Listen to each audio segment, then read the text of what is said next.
Hey everyone, and welcome back to the channel. If you live in California, plan to move there, or just follow major policy shifts, you absolutely need to know about this.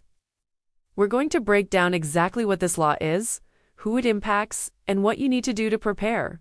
First things first, what is this new law all about? Officially known as the California Sustainable Commuting Act, or Assembly Bill 1234. This legislation is a bold move to tackle two of the state's biggest challenges: traffic congestion and carbon emissions. Starting January 1, 2026, the law will introduce a series of incentives and requirements aimed at encouraging residents in major metropolitan areas to switch to more sustainable forms of transportation. Think electric vehicles, public transit, cycling, and even walking.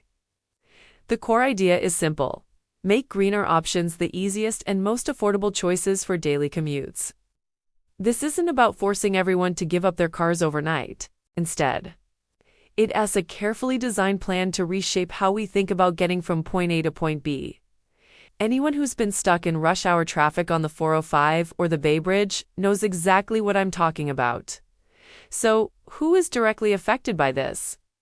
The law primarily targets residents and employers in California's largest urban centers. We're talking about the Los Angeles metropolitan area, the San Francisco Bay Area, San Diego, Sacramento, and Fresno. If you live or work in these regions, you'll see the most significant changes. The law has different tiers based on population density. So the specific rules for someone in downtown LA might be slightly different from someone in a suburb of Sacramento. Let's break down the key components. The first major piece is for employers.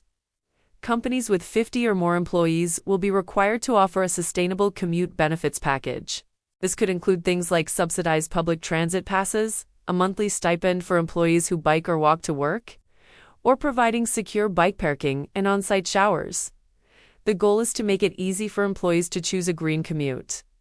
The state will be offering tax credits to businesses to help offset the costs of these programs, so it's a win-win. Another huge part of this is the expansion of public transportation. We're talking about a massive investment in light rail, bus, rapid transit lines, and more frequent services. The law allocates billions of dollars from the state's climate budget to fund these projects over the next few years. The idea is that if the bus or train is fast, reliable, and clean, more people will actually use it. They're also planning to integrate payment systems, so one card or app can get you on a bus, a train, or even a city bike share. Convenience is key. Now, let's talk about individual drivers, because I know this is on everyone's mind.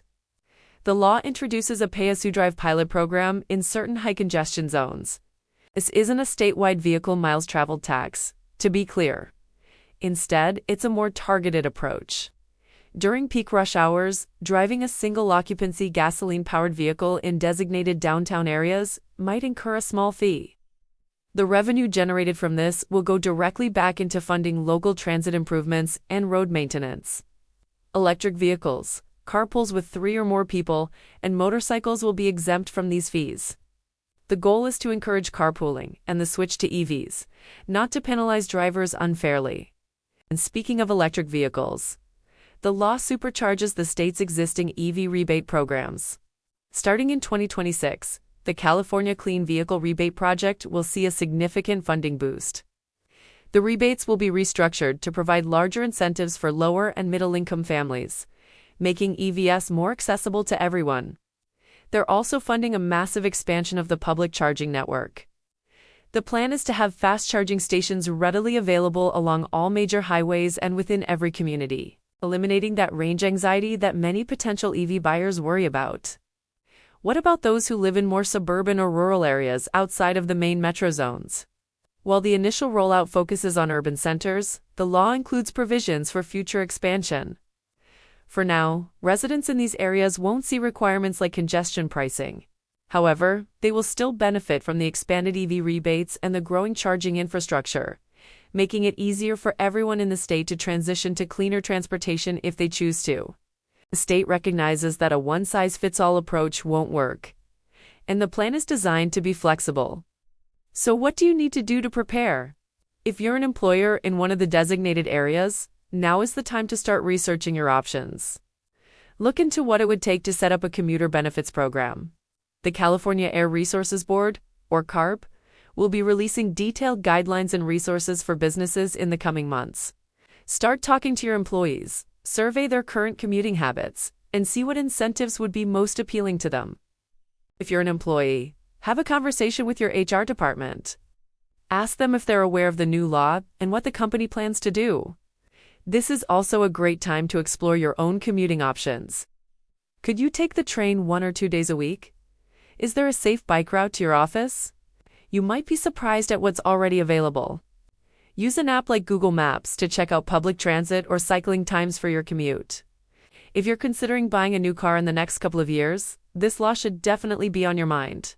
With the enhanced rebates and the push away from single-occupancy gas vehicles in cities, an electric or plug-in hybrid vehicle is becoming a much more practical and financially smart choice for many Californians. Do your research, test drive a few models, and see if an EV fits your lifestyle. Remember, the goal is to have a robust charging network in place by 2026. So many of the current challenges with EV ownership will be reduced. Now, I know what some of you might be thinking. Is this just another government overreach? Is this going to make life more expensive? The architects of this law have tried to address this by building in so many incentives. The tax credits for businesses, the rebates for car buyers, and the subsidies for transit passes are all designed to make the sustainable choice the more affordable choice. The long-term vision is a California with cleaner air, less time wasted in traffic, and healthier, more active communities. It's a big change, but it's a change aimed at creating a better future for the state. Think about the hours you've lost sitting in traffic, the money spent on gas, the frustration of searching for parking. The Sustainable Commuting Act is an attempt to fundamentally fix that broken system. It's an investment in infrastructure and in people. It will take time, and there will likely be some bumps along the road as it's implemented. But the potential payoff is enormous.